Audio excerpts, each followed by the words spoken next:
Guys, this is Mr. Peabody and Sherman. This is a DreamWorks animated film that came out last year, based on the 1960s cartoon Rocky and Bullwinkle, I think it was, these characters came from, or first appeared in. I don't know if they actually got their own TV show later, or if they were always just guest stars, or maybe a subsection of that cartoon Rocky and Bullwinkle. But here we go, brand new story with them. This story is about Mr. Peabody, who is a talking dog, who is a super genius, super athletic, super artistic, and pretty much perfect at everything. We don't know why he is. He just sort of is.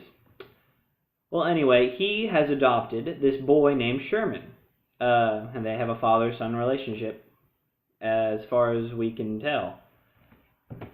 So, Mr. Peabody, being super rich, super famous, and super intelligent, who loves Sherman, decides that he's going to build Sherman a time machine called the Wayback, which is admittedly a pretty awesome name, to take him back in time to show him important events in history, like the French and American Revolutions, ancient Egypt, Renaissance Italy, so that he can know about all these places, have a good education, which is really cool.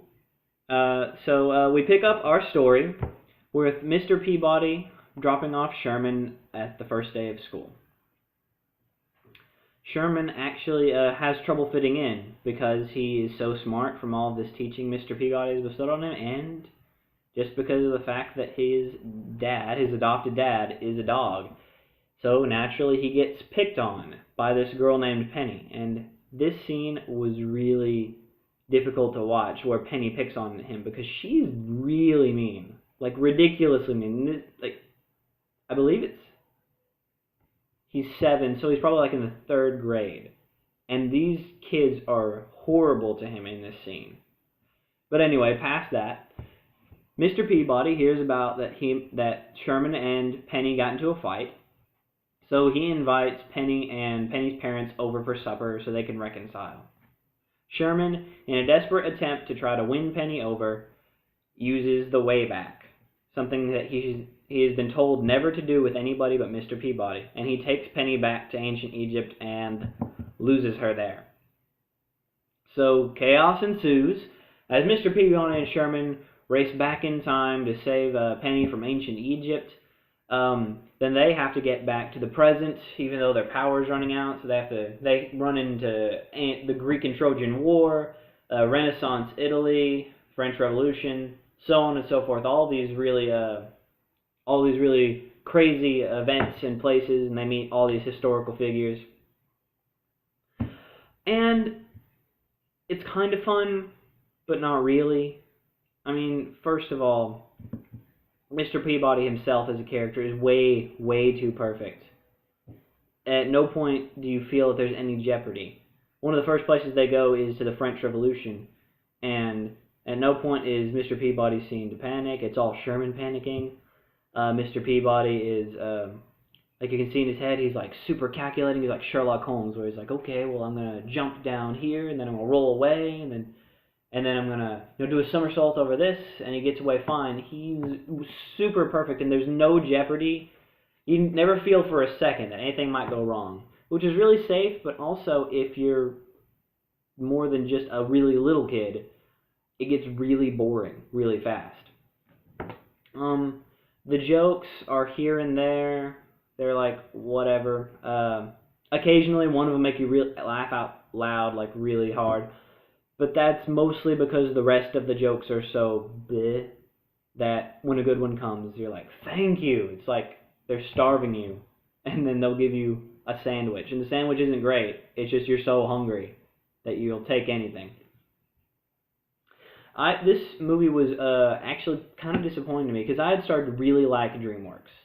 DreamWorks animation, in the 3D era, they paled in comparison to Pixar and Disney in most regards. But just recently, they started to make some really awesome movies that I loved and that were at least as good as what has been coming out of Pixar and Disney in recent years. That's like Kung Fu Panda 1 and 2, How to Train Your Dragon 1 and 2, Rise of the Guardians, and Madagascar, I think 3 was my favorite. And I was like, okay, this looks really cool. This premise looks neat. A time machine, that's going to be a lot of fun. And it just sort of wasn't. So I'm just kind of disappointed from DreamWorks. It's not that funny. There's not much Jeopardy. And here is one of my biggest problems with the movie. They try to have you like really invested in this father-son story, which is sort of a boy and his dog story. And that's kind of funny that they're dad and son, but also boy and dog, but it's kind of reversed. You know, the dog has adopted the boy. It's funny. And it's a cute premise.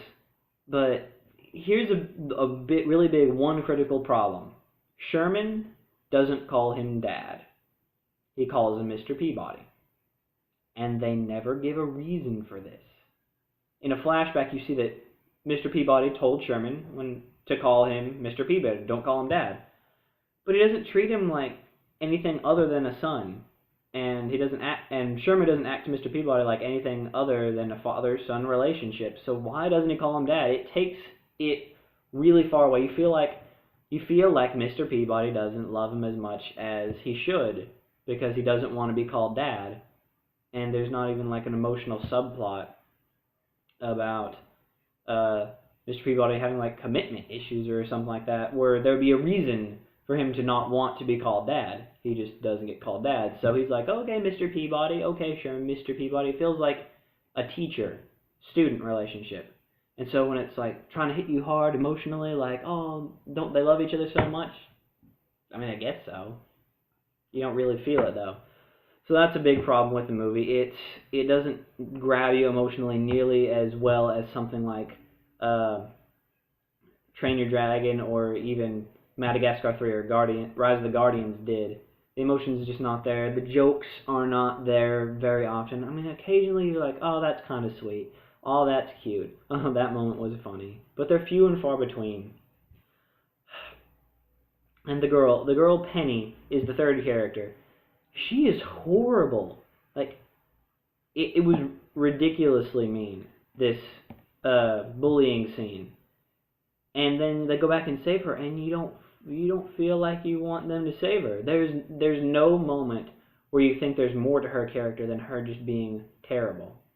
I mean, and then, you know, when they resolve in her character later, you like her later, but it leaves a really nasty taste in your mouth from the first part of the movie, where there's nothing at all to like about her for the first third at least.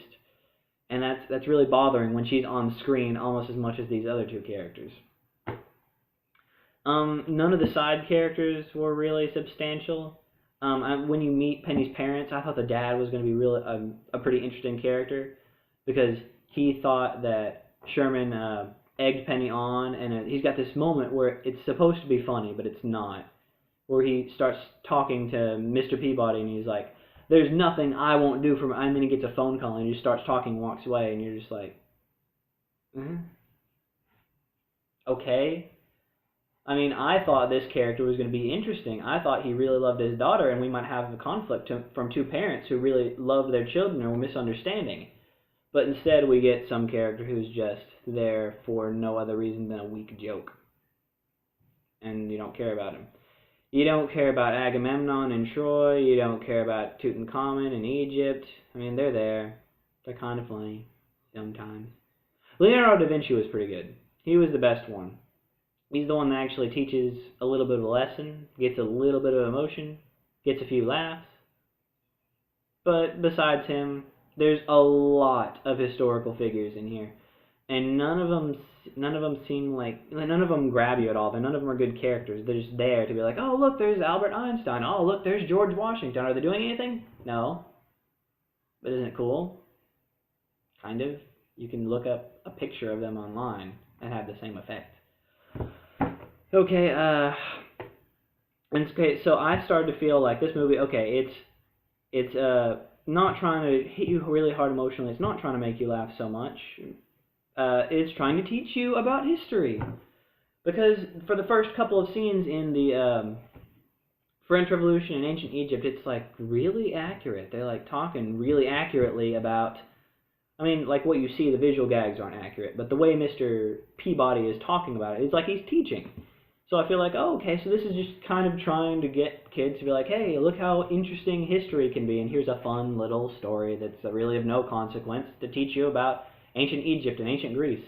But then they start dropping historical inaccuracies on you, and like mummifying people before they're alive, or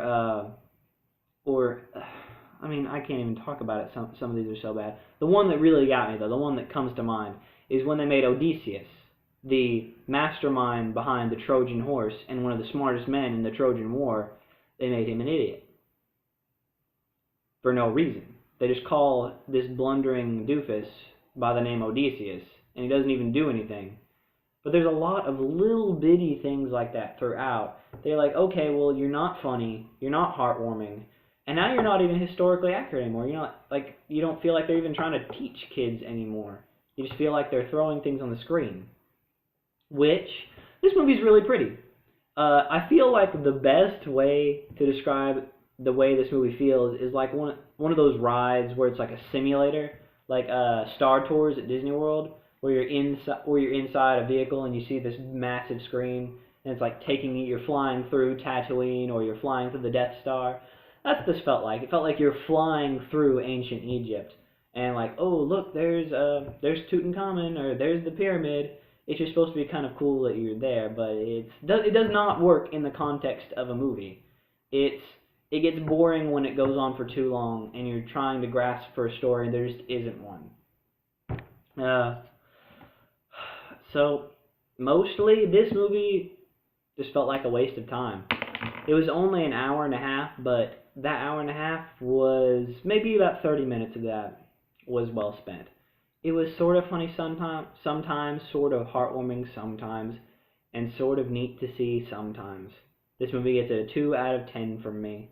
I do not recommend that you see it, and please, parents, do not just buy movies for your kids assuming that they're good, because contrary to popular belief, there's a big difference between some animated films and others. The Lion King is way better than this. The Swan Princess is not nearly as good as How to Train Your Dragon 2. Not all cartoons are created equal. Okay, so guys, I think this is my first bad review. Yeah, this is the first movie I've seen that I didn't like. But it was bound to happen eventually, and something tells me it might happen a lot more often in the coming months. Well, thank you guys for joining me. That's all I have for you today. I'll see you later. Bye.